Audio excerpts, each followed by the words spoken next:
me going, no, you don't understand. The tissue's gone. It's gone. I tell you, it's gone. It's impossible. And I went, ooh, okay, so I won't use that word around him again. Yeah.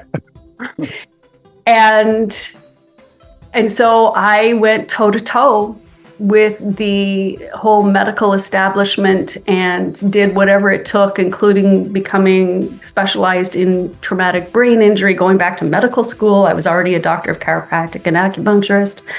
Did whatever I took, whatever certification I needed to find the answers, because it was absolutely unacceptable to me, especially knowing, as I knew, that neuroplasticity was a thing outside of conventional medicine, that there's absolutely no way I am allowing my son to live with that diagnosis. And it's been a long, hard slog, and neuroplasticity is alive and well and is possible for everyone, because my son, who is still missing 20% of his brain, not only walks and talks, he graduated as an engineer from one of the best universities in the world.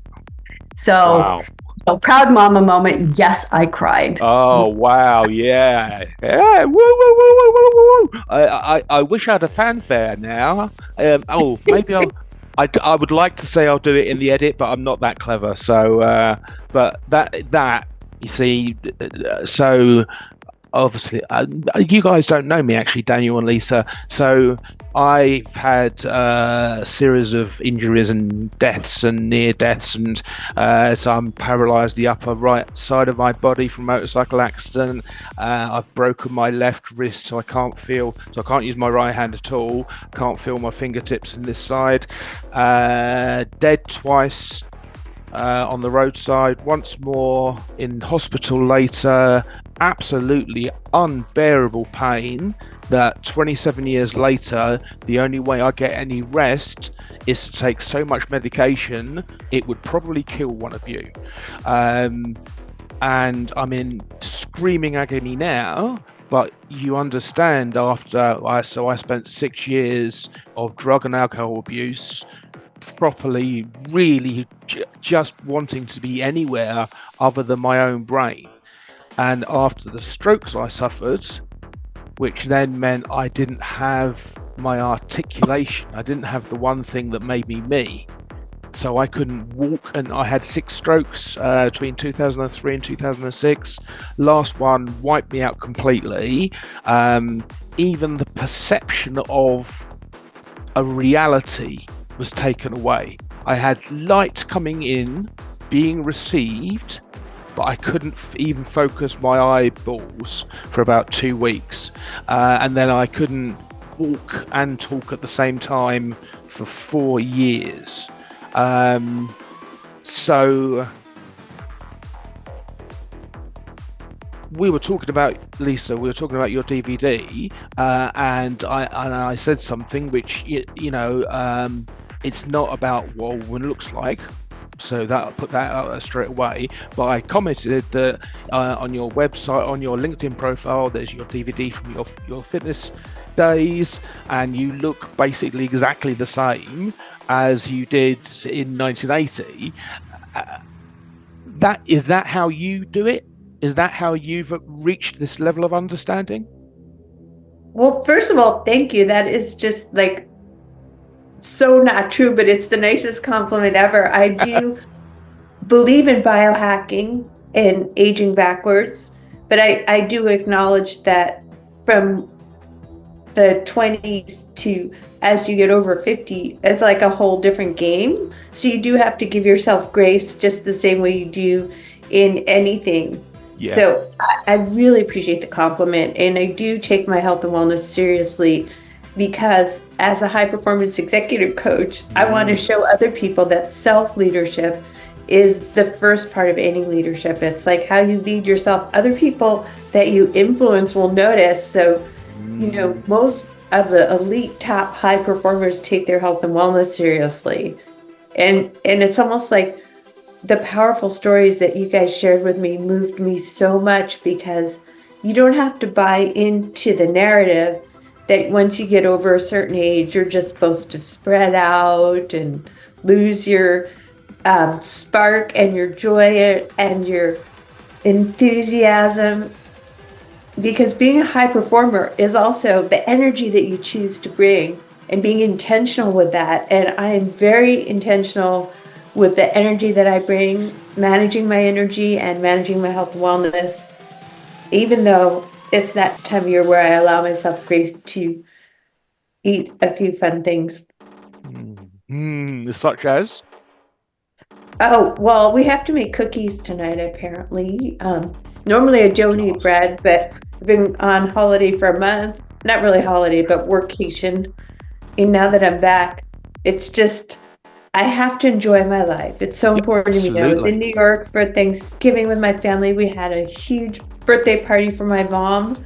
So I'm hoping that I have her genetics, and just allowing myself to enjoy my life, because I used to be just go, go, go. Mm-hmm. And then I realized that I was burnt out. Yeah. So I decided to change everything. I moved a year ago. I got married 8.5 months ago, and I decided to just take more time for just me so that I can be refreshing, give more to other people, and show up with a kind of energy that I think high performance is all about. Is that the top high performers are fit. Mm-hmm. They don't make excuses. They lead themselves first.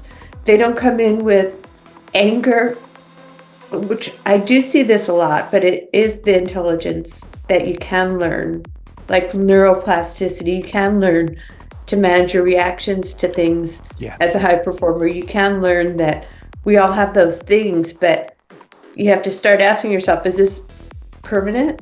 Is it true? And questioning your own thinking too. Yes. So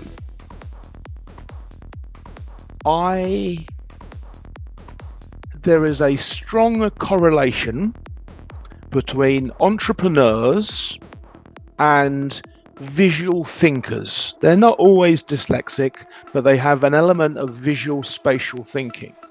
The same is also usually true of someone who's doing a yoga or a fitness routine, because in their mind, they can see themselves as the audience would see them. Yeah, Lisa?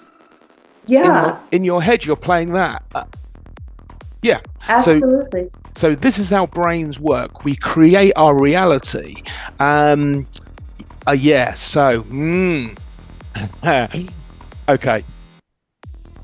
My cunning plan for how to change people involves experiential learning over a 6-year period, where I basically flip all the normal metrics with regard to gender equity specifically.